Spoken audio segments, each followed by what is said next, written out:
বিশেষ করে তিনটা বিষয়ে, এক মিডিয়া, দুই অ্যাডমিনিস্ট্রেশন এবং তিন মিলিটারি, এই তিনটা বিষয়ে সরকারের কি ধরনের ব্যবস্থা রয়েছে, কি ধরনের পরিকল্পনা রয়েছে, সেগুলো আমাদের সামনে প্রকাশ করতে হবে। আপনারা যদি দেখেন মিডিয়ার যে বর্তমান বাস্তবতা, মানে পৃথিবীতে আর কোথাও এই ধরনের মিডিয়া আছে কিনা এই বিষয়টি প্রশ্নবিদ্ধ। মিডিয়ার কাজ হচ্ছে নিজে গিয়ে ইনভেস্টিগেট করে সংবাদ সংগ্রহ করা।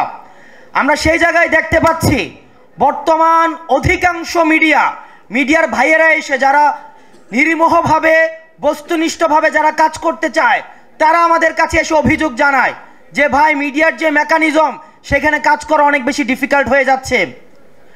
ক্যান্টনমেন্ট থেকে ডিজিএফআই থেকে নিউজ লিখে মিডিয়াতে দেয় এবং সেইটা মিডিয়া ছাপায়। এবং আপনারা দেখেছেন সম্প্রতি মিডিয়া কিভাবে নগ্নভাবে এই গণ অভ্যুত্থানের স্বার্থে যারা জড়িত তাদের ক্যারেক্টার অ্যাসাসিনেশনের জন্য, নারীদেরকে কিভাবে বিতর্কিত করার জন্য একটা চেইন একটা অ্যাপ্রোচ নিয়েছে।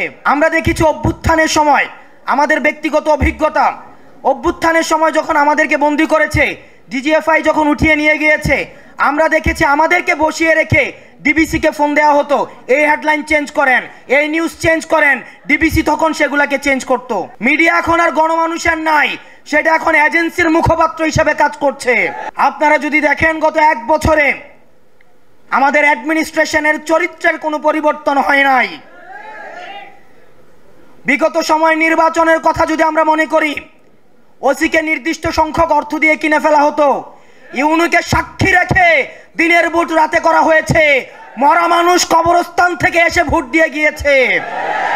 প্রশাসন এর দায়ভার এড়াতে পারে না।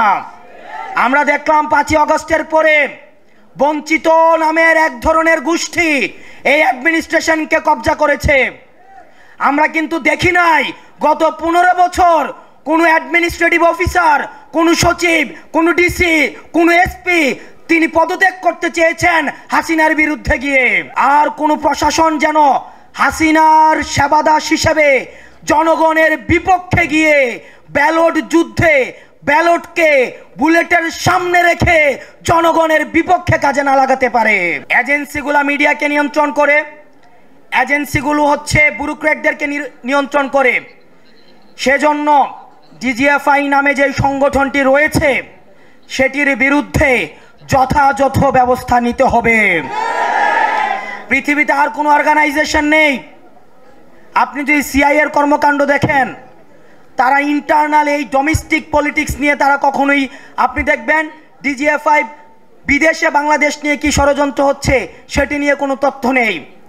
তারা একটা রাজনৈতিক দলের সাথে আরেকটা রাজনৈতিক দলের, একটা রাজনৈতিক নেতার সাথে আরেকটা রাজনৈতিক দলকে কিভাবে মুখোমুখি দাঁড় করিয়ে দেওয়া যায় সেটি নিয়ে তারা দিনরাত হচ্ছে ব্যস্ত থাকে। ডিজিএফআই এর কিন্তু অর্থ কখনো হিসাব করা হয় না।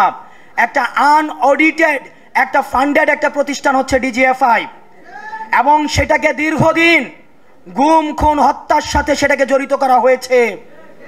দুঃখজনকভাবে আমরা দেখছি রাষ্ট্রের অনেক বড় বড় কর্তা ব্যক্তিত্ব এখন ডিজিএফআই এর পক্ষে দাঁড়িয়ে যাচ্ছে।